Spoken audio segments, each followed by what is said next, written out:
Purnima prints Ashadham sale flat 30 to 60% discount ప్రతి 5,000 రూపాయల కొనుగోలుపై ఒక చీర ఉచితం.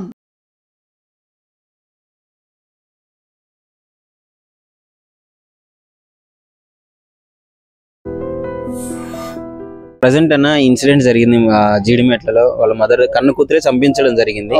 సో ఆమె కళాకారులు ఆ కళాకారులు మీరు ఒక ఫ్రెండ్స్ కదా, ఒక గ్రూప్ కదా.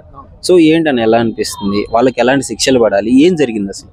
చాలా బాధగా ఉంది బ్రదర్. ఫస్ట్ ఆఫ్ ఆల్ నేను ఏమంటున్నానంటే అంజలి గారు మా తోటి ఉద్యమకారురాలు, మాతో పాటు అనేక వేదికలు పంచుకున్నటువంటి బహుజన దళిత గిరిజన సామాజిక ఉద్యమాలలో అనేక వేదికలు తనతో పాటు పంచుకున్నాం, రాష్ట్రారోకాలు చేసాం. ఎక్కడ అన్యాయం జరిగినా ఫ్లెక్సీ పట్టుకొని రోడ్డు మీద నాతో పాటు మీరు చూడొచ్చు వీడియోలు కూడా, క్యాండిల్స్ పట్టుకుని ఏ అన్యాయం జరిగినా తను నివాళులు అర్పించి తన వంతు సామాజిక స్పృహని తను ఇది చేసుకునేది, నిరూపించుకునేది. సో నేనేమంటున్నానంటే కన్న కూతురు ఇలా చేసి అంటే ఇటువంటి దుర్మార్గానికి ఎందుకు ఓడిగట్టుకోవాల్సి వచ్చింది అని అంటే ఫస్ట్ ఆఫ్ ఆల్ పిల్లల్లో ఒక చైతన్యం లేదు. ఈరోజు దుర్మార్గంగా యువత గంజాయి తీసుకొని డ్రగ్స్ తీసుకొని మర్డర్లు మానమంగాలు చేస్తున్నారు.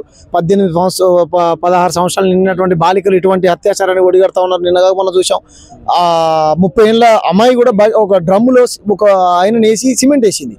హనీమూన్ పేరుతో కొన్న భర్తనే ప్రియుడి కోసం హత్య చేసింది.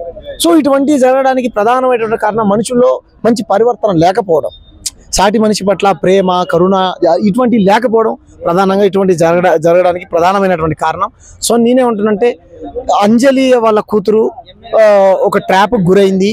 మా కూతుర్ని వేరే నల్గొండకు సంబంధించినటువంటి ఒక క్యాండిడేట్ ట్రాప్ చేశాడు, ప్రేమ పేరుతో ఒళ్ళో వేసుకున్నాడు అని చెప్పేసి అంజలి పసిగట్టి స్థానిక పోలీస్ స్టేషన్కి వెళ్ళి కంప్లైంట్ ఇచ్చి తన పేరు పరిచయం వాళ్ళిద్దరు ఇన్స్టాగ్రామ్ ద్వారా పరిచయం అంట. వాళ్ళ చెల్లె ఎవరైతే అంజలి వాళ్ళ చిన్న కూతురు ఉన్నదో, ఇప్పుడు ఎవరైతే చేశారో ఈ పని, ఆ పని చేసినటువంటి వాళ్ళ చిన్న చెల్లె ఉన్నది, ఆ చెల్లె చెప్తా ఉంది ఇన్స్టాగ్రామ్ ద్వారా పరిచయం అన్నాను. నేను మాట్లాడా చాలాసేపు.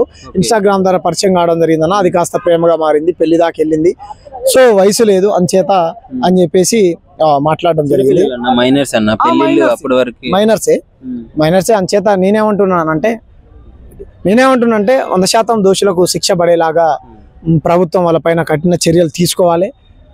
మీరు ఎఫ్ఐఆర్ చేసినప్పుడు ఆ కౌన్సిలింగ్ సీరియస్గా ఇచ్చుంటే కనుక ఈ జరిగేది కాదు.